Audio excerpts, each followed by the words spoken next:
ఓయ్ ఇది విను.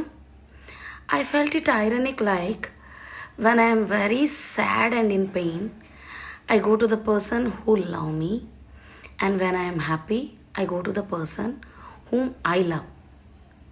నిజంగా చాలా విచిత్రంగా ఉంది కదా.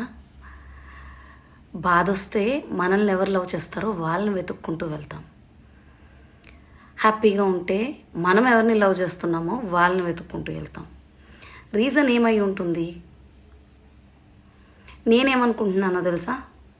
హ్యాపీగా ఉన్నప్పుడు ఎవరితో అయినా షేర్ చేసుకోవచ్చు కాబట్టి మనతో ఎవరున్నా మనం ఎవరిని లవ్ చేసినా వాళ్ళ దగ్గరికి వెళ్తున్నాం. కానీ సాడ్గా ఉన్నప్పుడు మనల్ని అర్థం చేసుకునే పర్సన్ని వెతుక్కుంటూ ఉంటాం. సో మనల్ని లవ్ చేసిన వాళ్ళైతే మనల్ని అర్థం చేసుకుంటారు కాబట్టి వాళ్ళని వెతుక్కుంటూ వెళ్తామని నేను అనుకున్నా.